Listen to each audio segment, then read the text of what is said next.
What's going on YouTube? In the last video that I had with the boss rush, I said I've been doing a lot of thinking about things that I think would be useful to talk about, especially for newer players, which is where a lot of the content on this channel is focused on, is helping newer players. And I've been thinking about like what are some things that new players should definitely do to help them kind of like get stronger in the game and pick up items and abilities that are going to help them in the game. And one of the things I thought would be useful to talk about was quests. And while we're talking about this, I'm just going to throw up some polls that I did a while ago, just to have something to look at while we're talking. Quests was the first thing that I thought of, because there are actually some really dumb quests that are in the game that are not worth doing, and some that are really very good to do. A lot of the quests in the game give you very interesting rewards, such as like a potion or a crafting material that you can use one time. That is super relevant and important. And then other quests are going to give you really, really useful weapons or armor, or in some cases abilities, and that's what I want to talk about. So let's talk about quests. The first series of quests that I think you should do, and I say that because you can do it from the very beginning of the game, and it's useful to start doing it as soon as you start playing, because you will have to go to a lot of different areas and explorations to try and pick up all of these, is the vault and key quests. So with this one, you go throughout cities and explorations in Lapis, and this is like the first chapter of the game, and turn them in for rewards. There are some very good rewards you can get from this. Some of those include the recipe for the gravity spell. Why is gravity important? Because sometimes you want to use gravity to reduce a unit's HP very, very low, so that if a boss does a fixed damage attack based on how much HP you have, they take like single-digit damage, and sometimes that is very, very good. The dark or the Vision world with Belladonna was in a good example of that. So sometimes having gravity is good, because if you don't have gravity rods, which is an old weapon that does not exist anymore, you could at least craft the spell. Equip hat, equip clothes, equip light shield, and equip fist. I want to talk about those kind of all together. Anything that lets you equip different kinds of weapons and armor on a unit, to give them like the best combination of stats, is going to be useful. Sometimes it's worth it to put on a better hat or a better set of clothes than it is to put on like attack plus 30% or something like that. So definitely putting on these can really help you, and especially equip clothes and equip fists. Equip fist is something that's commonly used on Titus to give him the cross Aigion arm, for a two-handed fist build. Equip clothes can be used to let anybody wear the new Clash of Wills clothes, and those are very, very good stats on pretty much everybody. So equip clothes is potentially very useful for a lot of units. So those are good. The other ones here, undead killer recipe. Being able to craft unlimited numbers of undead killer is very, very useful, especially when you need to have a lot of ability materia that help you with that. Same thing with demon killer and beast killer. Those are not recipes, but those are just like the killer materias that you get from, you just get one of them. But still, every little bit helps. Beast and demon are fairly popular and common abilities that you just kind of pick up from like quest rewards and events, but having more copies of it is definitely not bad. So here's my word of warning about the vault quests.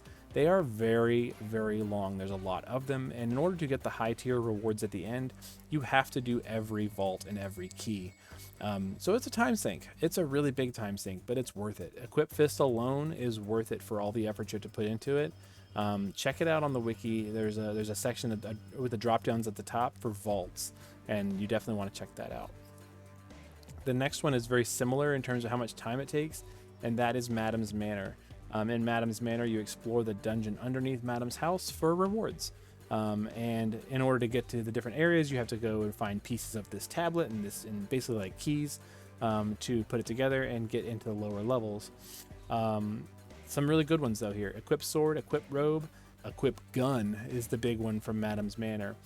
You really want to equip gun for Sky in particular for Clash of Wills. So with a Clash of Wills coming up here in the next couple of days, having Sky with equip gun ready to go is going to be helpful for you, because Black Sparky is continuing to be one of her best weapons. So yeah, equip gun, go get it. A couple other things here though. Wolf mask recipe. It's an easy way to get 5% dodge on a headpiece.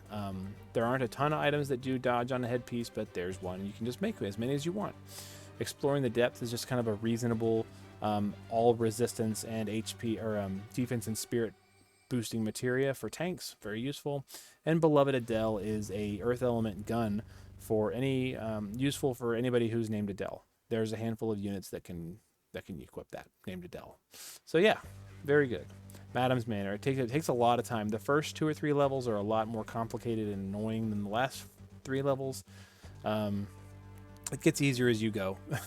I know it's a slog at the beginning, but definitely want to get a equipped gun. It's so worth it.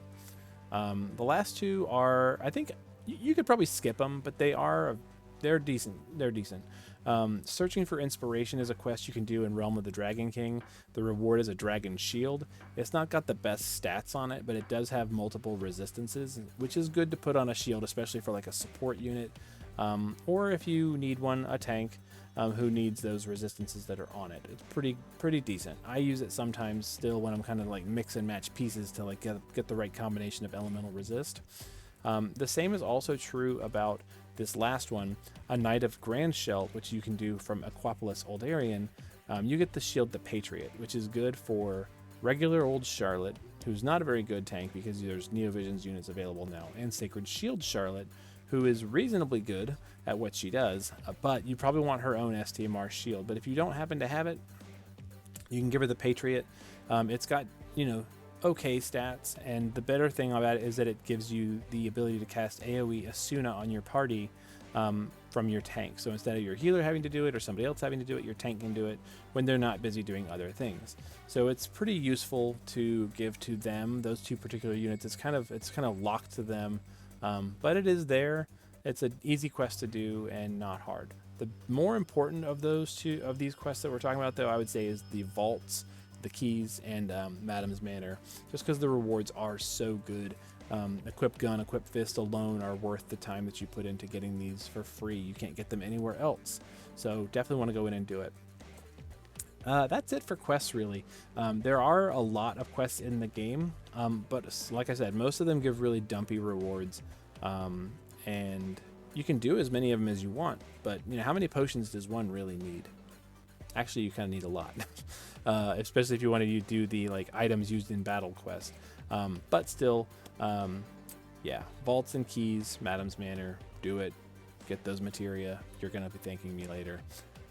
Yeah, stay tuned for other videos like this. I've been doing a lot of thinking about things and have a lot of things I want to talk about. One will probably be coming out tomorrow. So yeah, take care. Have a good night.